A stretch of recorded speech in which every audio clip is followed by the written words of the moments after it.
with betting the NFL for the 2022 NFL season. I am Caleb Ochoa, also known as NFL Caleb 22, here with my co-host Derek Weatherly, also known as DWeezy. What's going on, man? Not much. What's going on with yourself as we get back to this NFL schedule and things as things start kicking off. You got Yeah, mini camps, training camps. It yeah, ain't gonna be too long till we on the verge of preseason. yeah. Dude, I got money to burn, man. Ready to bet some money, make some money. All right. And that's what we're gonna do here. We're gonna be talking about futures and during the off season, leading up all the way to the season starts. And we're gonna start with each division. We're gonna go through each division every single week. We're gonna start with the AFC South this week, and we're gonna tell you their win totals over and under. We're gonna tell you the odds for the division winner, and we're gonna make a bet whether you're gonna go to the playoffs or not. So we'll take you through each team in the AFC South, and we'll get right into it, man. Let's start off with the winner of this division last season. They came in first in the conference, number one seed. That is the Tennessee Titans. They went 12-5. They got a quick exit from the playoffs in the divisional round, and and during the off season, they had some big losses in like AJ Brown, Roger Saffold, and Sean Evans and Julio Jones. They added Robert Woods, Austin Hooper, Buster Screen, and they drafted Traylon Burks, Roger McCreary, Malik Willis, and yeah, so that's their team. So for the most part, I see their strength of this team is still together. Their core, their defense is what got them to that point at 12-5 last year. And what I'm seeing is that they still have that core still there. So that's favorable for them. But what do you think about the Titans this season? I think you're right. You're hitting the point right on the head. That core, for the most part, is there. Defense and running game. That's what this team is built on. So even though they lose a force like AJ Brown, um, I tend to favor Robert Woods a little bit more than some. I think he was a good addition to the team and he'll fit well in that offense. And you know, they didn't lose many critical pieces. And that being said, a team like this has a chance to potentially reload instead of rebuild and hopefully get that deeper playoff run for somebody that might be favoring them to win the division and potentially maybe a conference championship. Yeah. And I think one of the driving forces of this team is their head coach, Mike Vrabel. And in his 4 seasons with the Titans, never had a losing season. They've been winning a lot of games with Mike Vrabel. And that's a major factor on that going into my betting, at least. Because I like to go with trends. I like to go whether it's in season, off season, no matter. I like to go with trends. The trends is that he don't lose a lot of games. He wins a lot of games. And when I'm betting the over and under win total, the over and win total for the Titans is 9.5 wins. Um, so I think that's very doable. I think it's very doable for the Titans to go over, and their odds to win the division is plus 135. Now that's number two. They are actually number two. They are not the favorites to win the division. That is the Colts, but they are number two, which I think at plus 135, that's damn good value to me because I do think they are still the best team because like I said, we've been saying, core's still there. I still think they're the best team in this division. I think they have a pretty favorable schedule. I think they have like the eighth weakest schedule in the NFL.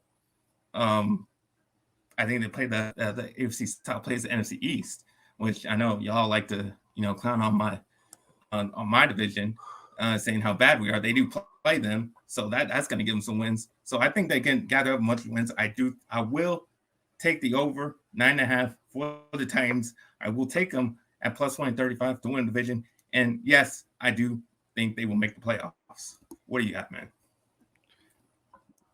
Yeah, what I was looking at had the same win total of 9.5, and I think that's where the number should be. The book I had in front of me had it minus 150, but I think that's where it should be. And that sort of, it's definitely a favorite number, a little bit more than, minus 115. Uh, I do think things get a little interesting when you start talking divisional odds because they're not favored to win the division. Looking at their schedule, kind of like you mentioned, they do play the NFC East, which from a strength of schedule aspect kind of pulls that rating down a little bit. Um, but I don't see too many tough matchups on their schedule. They do play KC, Green Bay. It'll be interesting to see how much of a bounce back year Cincinnati has. Do they have that Super Bowl hangover? Do they legitimize their they're not the seller team, the Bengals of old. They've turned the corner and become this the team we saw last year. But yeah, I do see a lot of favorable matchups. They start the season off against the Giants. In the first 4 or 5 weeks, they could easily start the season 5-1, 4-2. Um, they do have an early bye, which may be a concern down the line when you start talking Yeah, health wise. But something to note, even dealing with COVID riddled years, Tennessee excelled at being able to get yeah, maximum production out of whoever was yeah. They had out a on lot the of injuries field. last season, didn't they? And Yeah, still were if able I'm to. not mistaken, I was just gonna say, if I'm not mistaken, they had the most players miss games because of COVID and injuries, or somewhere in that range. So yeah, so people missing time did not affect this team in the way you would traditionally look at the injury list, or missing Yeah, now certain that's why I was pieces. talking about Mike Vrabel and the coaching staff. Like I think they're one of the best in the league right now, and they Yeah, do a good job over there. and I think that's where it shows because it's preparation, it's people knowing they got to step up, and also players picking each other up. People miss assignments, things like that happen, and a cohesive unit, they're able to help erase another fellow teammates' mistakes and things like that. And so, me personally, I'd have to lean to the over 9.5 with the Titans. I do think they'll win the division. I think the Colts will come in second. I don't see them finishing much lower, but that's because it's the Jags and the Texans in the division. So, yeah. So Titans plus 145. If anywhere at plus money, I like the Titans to win the division. All right, man. So we both got the Titans to win division, and we both got the over. All right, we'll go with the team that came in second last season. That is the Indianapolis Colts at 9-8 last season. They had a very embarrassing loss to finish the season. They missed the playoffs, and that last game against the Jaguars that would have propelled them to the playoffs. But they lose. In the off season, they lost. Obviously, they got rid of Carson Wentz and moved on from him. Lose T.Y. Hilton, Zach Pascal, Eric Fisher, Xavier Rhodes, and Andrew Sindeo. But they do add Yannick Ngakwe, Stephen Gilmore, and the big trade that they got from the Falcons was Matt Ryan to now lead their team. Um, in the draft, they didn't have a first round pick, but then the second they did get Alec Pierce. They got third round pick Johnny Woods and Bernard Raymond, and a third round cornerback and Nick Cross. So um, they lost some pieces. They did some good.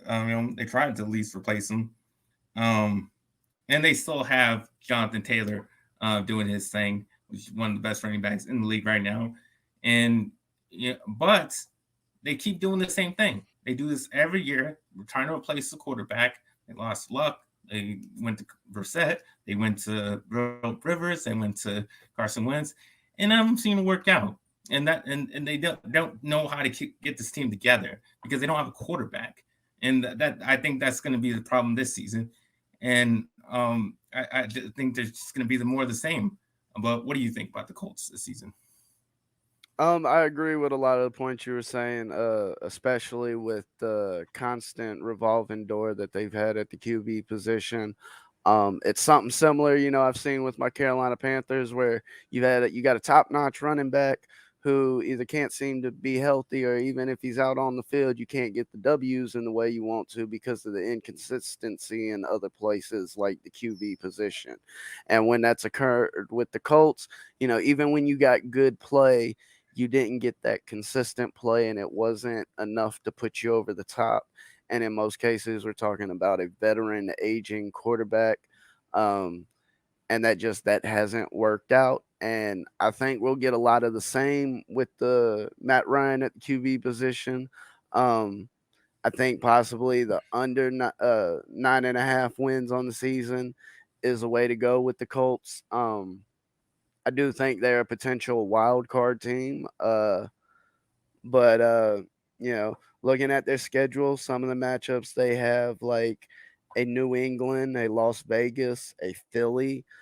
I don't know. I can say that I would call them the favorite in those games, at least on paper. And there's a number of other games you can look at. Dallas game, the Chargers game. You know, this team could easily rack up 7, 8 losses on the season, or excuse me, eight, Mm-hmm. 9 losses on the season. Um, and again, playing in that division with Tennessee Titans, I think at minimum they'll lose at least one of those games, if not both of those games. And so you start running out of room for error to get over that 9.5 number. Yeah, and you talk about schedule. In the beginning of this, they have a couple easy games. I think they played the division, but what that was their problem last season. They had a bad start, and that was because Carson Wentz was coming into a new team. He had to figure stuff out, and I think that kind of what's going to happen again this season with Matt Ryan coming into a new team. Going to have to start. Maybe they're going to have to start slow, but that's where they need to take advantage is those first few games there that are not as tough, but they're going to be struggling to get things together. And I don't even win those games. Then they're not going to take advantage of that. So that I'm with you. I have them under the 9.5. I have them as the favorite, according to BetMGM. They have them as the favorite at minus 105. Yeah, I would not make that bet at all. I just don't think they will win. I actually have them missing the playoffs because I think they're going to actually come in third in this division. Wow. Um, yeah, I'm really down on the Colts. I just don't think Matt Ryan has much left in him. Like he's 37 years old. Um, I haven't seen much from him in the last couple of seasons. Yeah, I don't expect much from an aging quarterback, and that's going to be their biggest problem, and that's why I do have the under, and that's why I think they're going to win about 6 games. Yeah, very disappointing for the Colts. Sorry, Colts fans, but that's just how I see it. They have Jonathan Taylor, and they're going to rely on him pretty much throughout the season. Um, but that's all they got. I mean, that's all they got to rely on because they don't really have any weapons. They didn't really bring any receivers in that are going to make a huge difference. So that's not really going to help out Matt Ryan. So I still don't really think he has not much to throw to. Um, the defense is still solid. That's probably their strength of their team right now.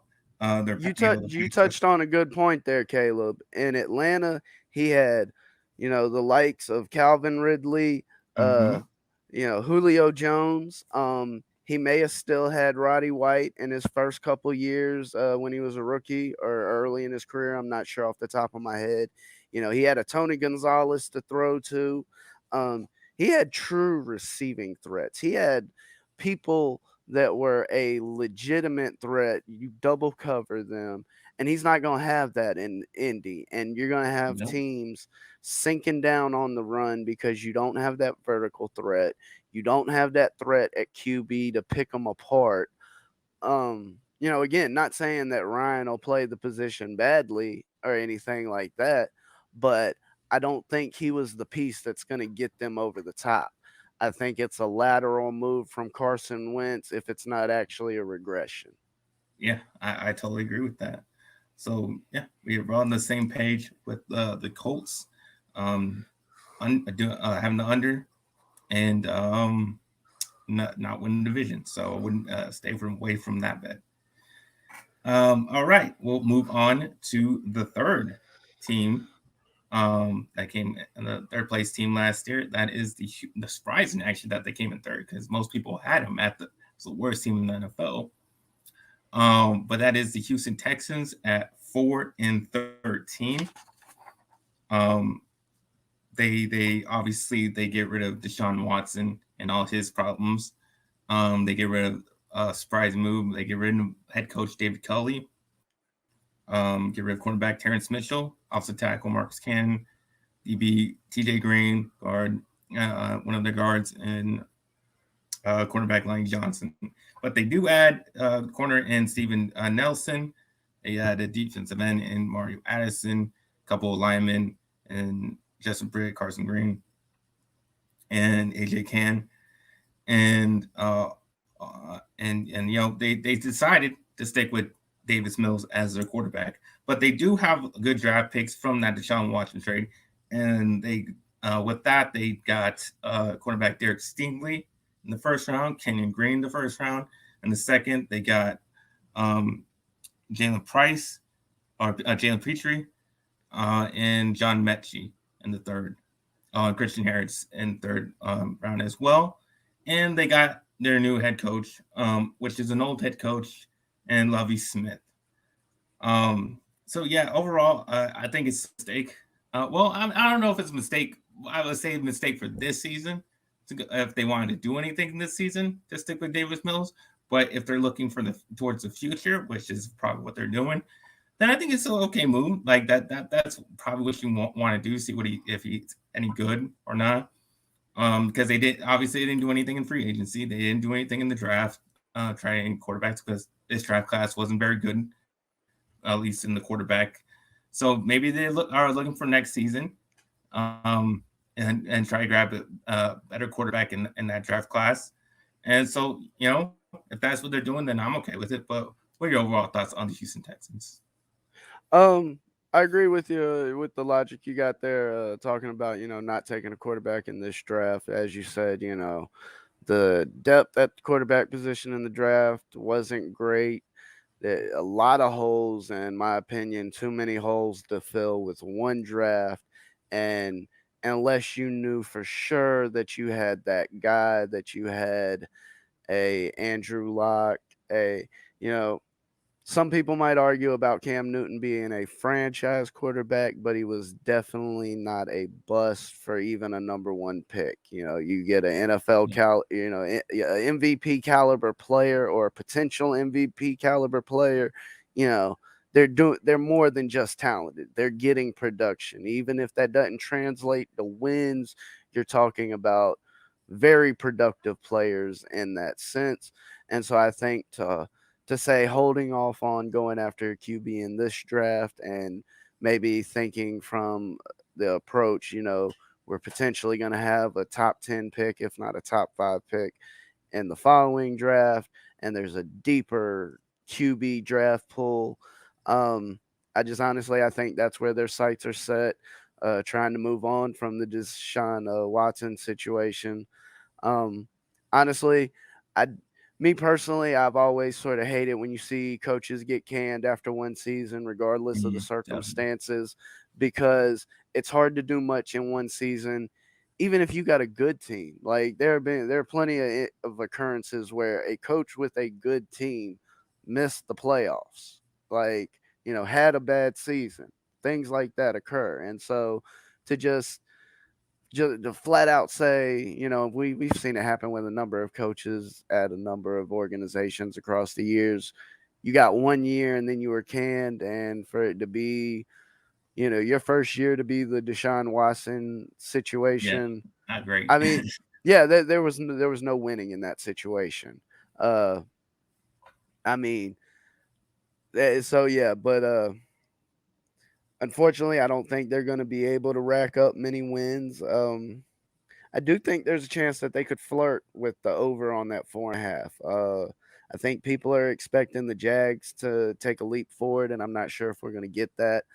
I've never been the biggest promoter of Trevor Lawrence. I've honestly just I hadn't been on that train.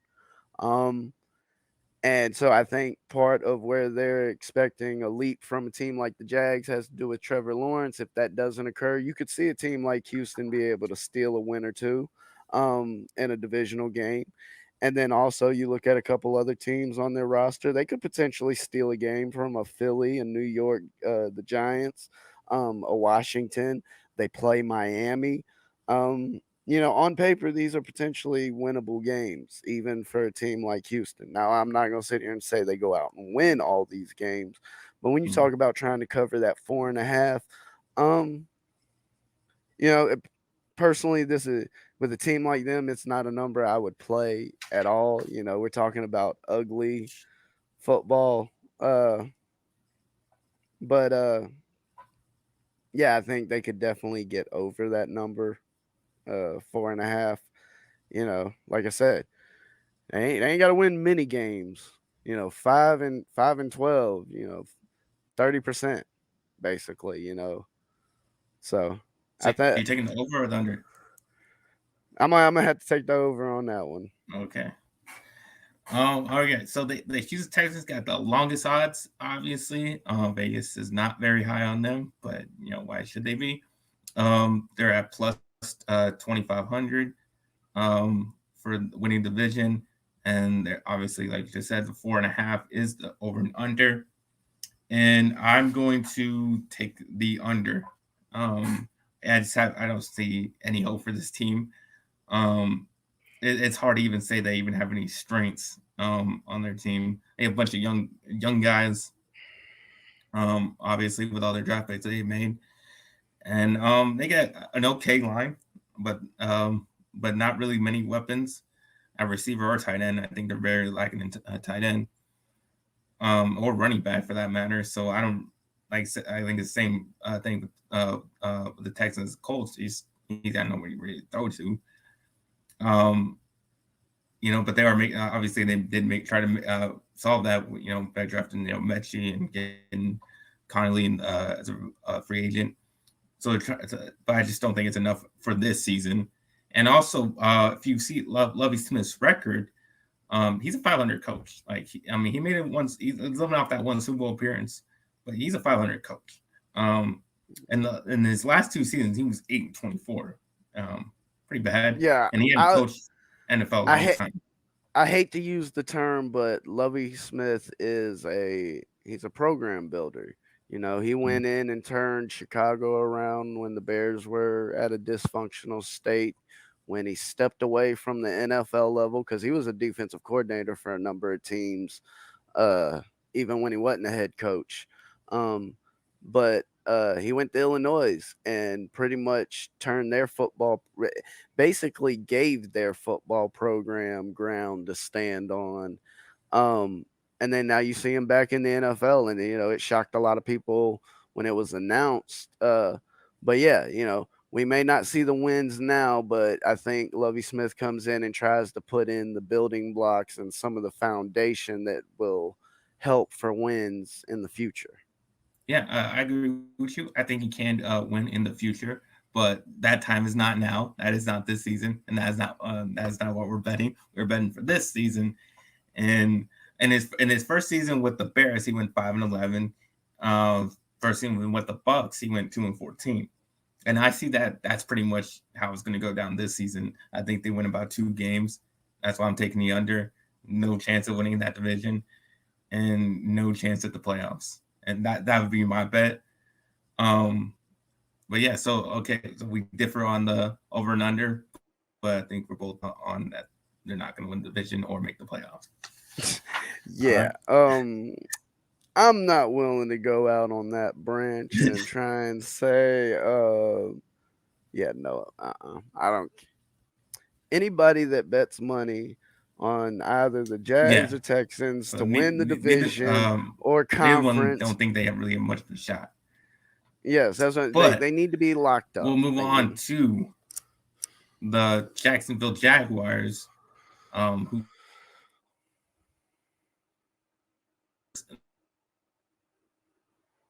Texans, um, and coming in last in the division at 3-14, um, and you there? Oh shit. Okay, I'm back. Yeah, they came in 3-14. They lost obviously with all the controversy. You good? Yeah, you got me. Yeah, I'm good. Okay. Yeah, so with all the controversy that they had last season, Urban Meyer obviously left. Um, he got rid of Brandon Linder, which is they didn't get rid of him. He actually retired. Which was he was a good center. Carlos Hyde, um, James O'Shaughnessy, Andrew Norwell, who was also a really good guard.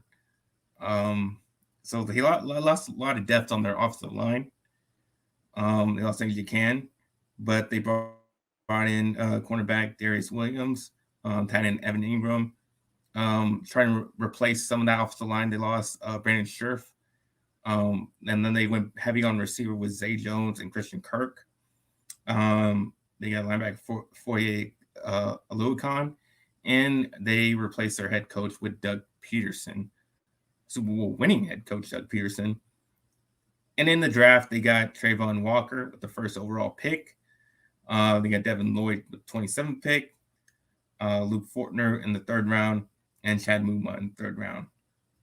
So overall, I think the strength of this team is their pass rushers. I think that's mostly one of their only strength because they just drafted Trayvon Walker. They got Clayvon Chason, Arden Key they picked up. And they got obviously Josh Allen, which is the best of them. So I think that's for the strength on. That's what they got to rely on. And I think Trevor Lawrence, you basically have to throw at his rookie season now because under that coaching staff, you can't really blame it on him on the record. Um, you gotta think he's gonna do better this season. But what's your overall thoughts on the Jacksonville Jaguars? Um, I think the Jacksonville Jaguars were trying to throw a lot of band-aids on a lot of different spots, hoping for some quick fixes in areas. I don't think Christian Kirk was worth the contract they paid him. Not to say that he's a bad player; he could definitely come in and be a good role player. The same with a Zay Jones, but they are definitely not wide receiver threats. Um, as you said, the strengths on this team are on defense and especially at that pass rush area. So I think this is another team that's more or less trying to gather some of those building blocks and pieces that are going to help them more in the upcoming years. Getting a lot of some of this young talent, under rookie contracts, and especially when you start talking about drafting in the top 10 a lot, like a team like the Jaguars have done, you got a lot of players with that 5th-year option, and that 5th-year option goes a long way when you talk about, contracts overlapping and things like that, and to just simply be able to say, we ain't got to worry about signing this guy and we can sign somebody else this season and sign him next season and him still be under contract, and that money, it's not guaranteed until you decide to guarantee it. um you know it it allows for a little bit more freedom down the line, but as far as for the immediate right now, as you said, they're moving on from pretty much an awful situation and whatever it was that they had going on with Urban Meyer. um I won't necessarily put that on the organization, but that's definitely a sign of the level of dysfunction going on there. Yeah. So that their odds to win the division are plus 700.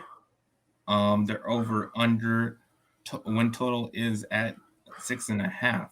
And you know what? I'm gonna go on a limb. I'm gonna say the over. I'm gonna say he because I think Trevor Lawrence can make a leap the same way Joe Burrow made a leap in his second year. Not to the extent where I think they're gonna go to the Super Bowl, but I think he can progress significantly and win some games. At least win enough games to hit that over. Um, Yeah, I think they can get to at least 7-10. I think Doug Peterson. I think Doug Peterson gonna be a big reason for that progression, and Trevor Lawrence. I think he did a really good job, at least in first couple of years with Carson Wentz. In that first year with the Eagles, they won 7 games with that rookie quarterback. Um, Obviously he's a former Super winning head coach, and he brought his own staff, got rid of anything. I think that's going to make a big difference with the Jaguars team, and that's why I'm willing to say that they can't hit the over. And you know what? Honestly, like if he does make that big of a leap and his progression, like Joe Burrow, you can see them being.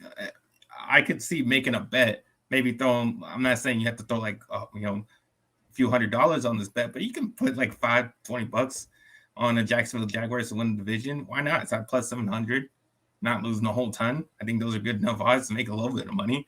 And it might happen. If that happen, if he makes that leap like Joe Burrow, that like Joe Burrow won the division, he can win the division Well, too.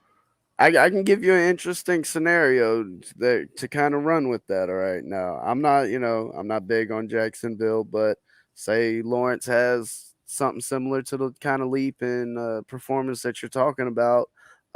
You see a Derrick Henry go down, somebody that's been a little plagued with injury. You see a Matt Ryan go down.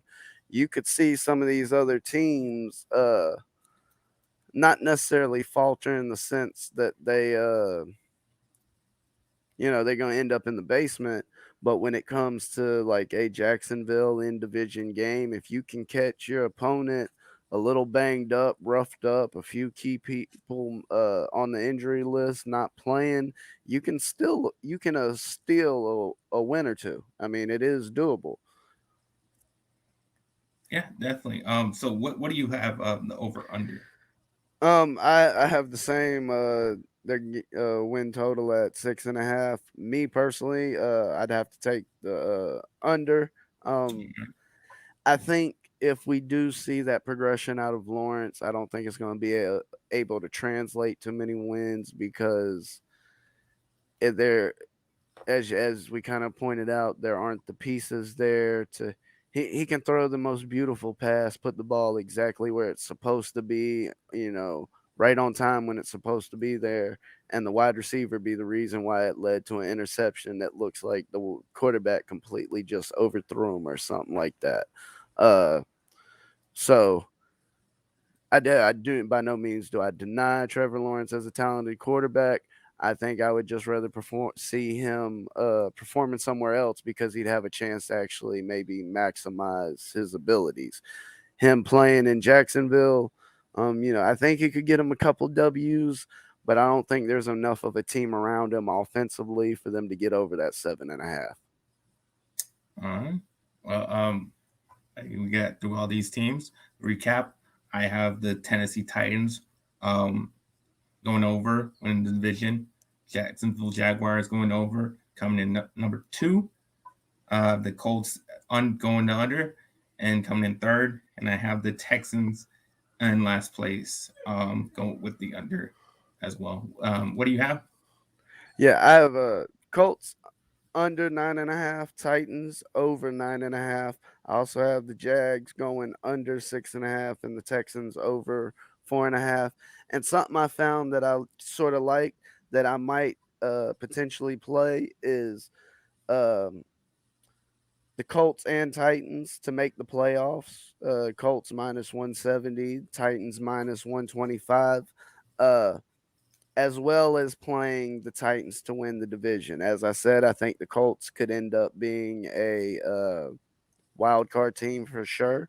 Um, but at the same time, this playing both of those teams, it wouldn't be impossible for the Colts to win the division.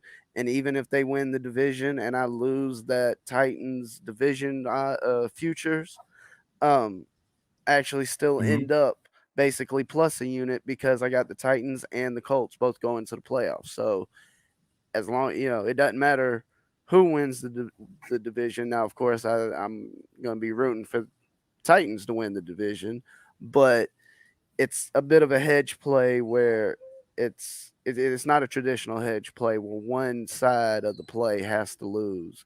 You know, like I said, the Colts can end up as a wild card team. The Titans win the division. You know, win all three.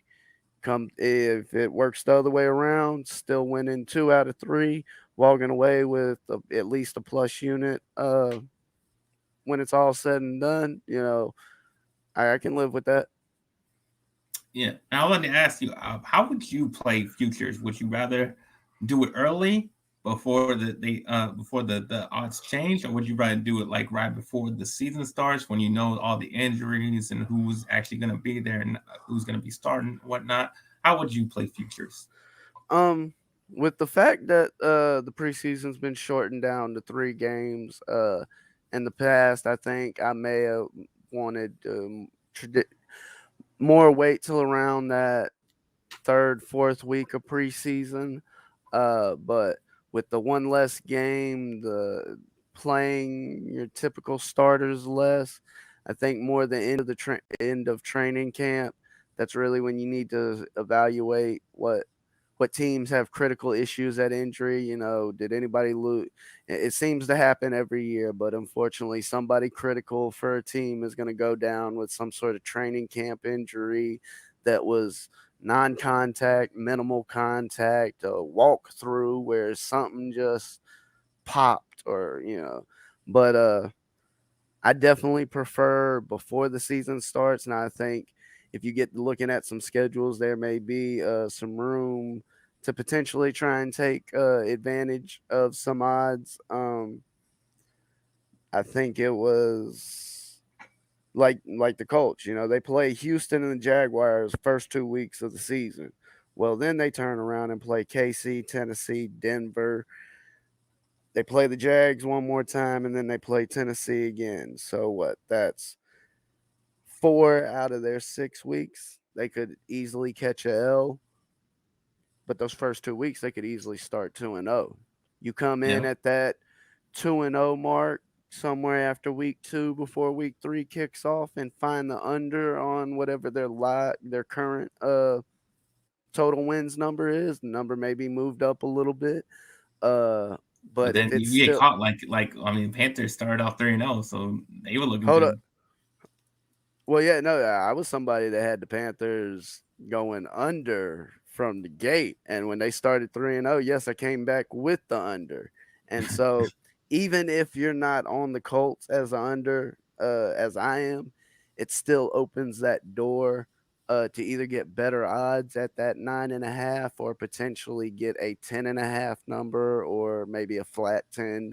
Um, but yeah, like I said, it could just be a simple matter of timing, because 4 out of those 6 games could easily be L's. And so, a 2-0 start can quickly get erased. All right. Yeah, that's all I got. That is our thoughts on the AFC South. That is how we bet it. So yeah, you can tell everybody where they can find you. Yeah, you can find me at DWeezy on Twitter.